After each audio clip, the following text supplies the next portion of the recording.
Hey there, and welcome to this explainer. You know, have you ever looked at the world around you and felt like there's a hidden code just beneath the surface?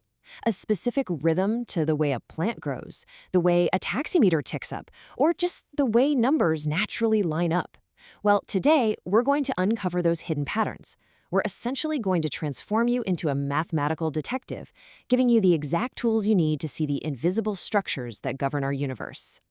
So let's start with a really big, kind of wild question. If you know the past, can you predict the future? Like, can looking at what already happened give us the literal cheat code to know exactly what happens next? In everyday life, well, maybe not always. But in mathematics? Absolutely. By understanding the rules of how things progress, we can look at the past and calculate the future with pinpoint accuracy.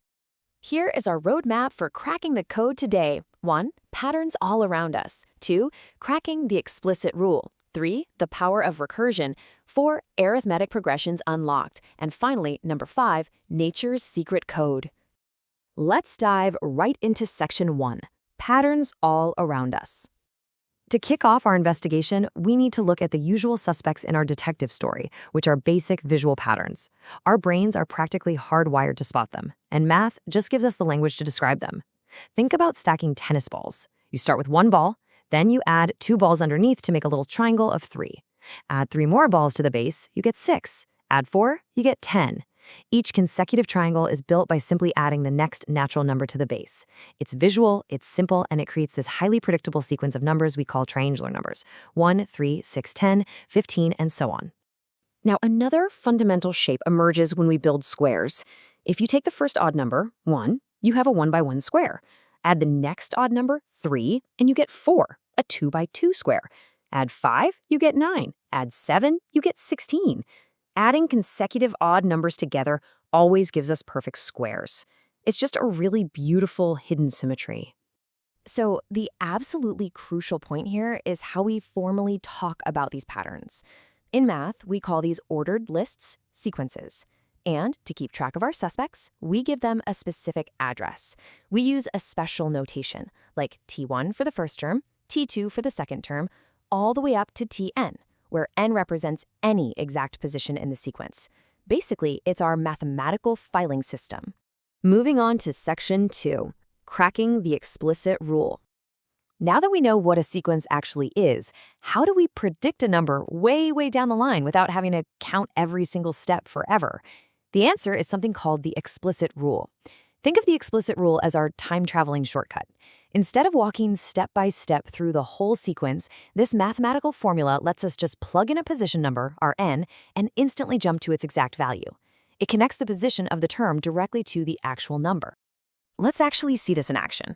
For the sequence of odd numbers, the explicit rule is the formula term n equals 2 times n minus 1. Now say you have the odd number 137 and you really want to know its exact position. You don't have to count up from 1.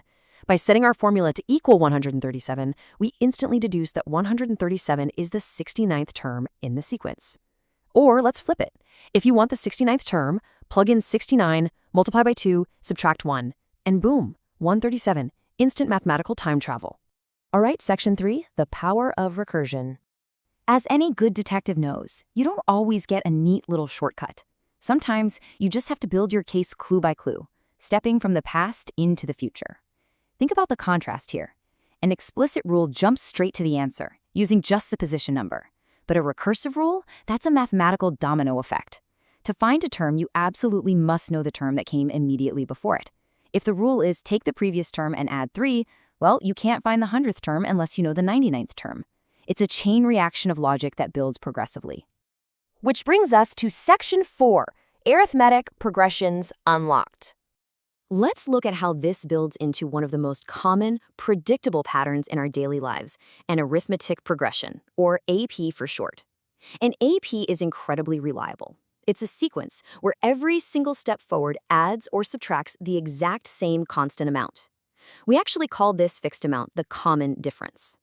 Because the step is always exactly the same, APs are wonderfully easy to track and predict. And this maps perfectly to reality. Imagine you jump into a taxi. The company charges a fixed booking fee of $200, plus an additional $40 for every single kilometer traveled. After 1 kilometer, your fare is 240. After 2 kilometers, it's 280. After 3, it's 320. Tracking this beautifully shows how the total fare grows. It's a real-world arithmetic progression with a starting value of 240 and a constant common difference of 40. This brings us to the master key for cracking any arithmetic progression. To find any term n in an AP, you just need this one formula. The nth term equals a, which is our first term, plus n minus 1, multiplied by d, which is our common difference. So in our taxi example, if you want to know the fare for a 10-kilometer ride without doing all the math step by step, you just plug the starting fare, the distance minus 1, and the per kilometer rate right into this master key. Finally, Section 5, Nature's Secret Code. For our final act, let's elevate our detective work and look at what happens when sequences combine past terms to create some of nature's most intricate and breathtaking designs.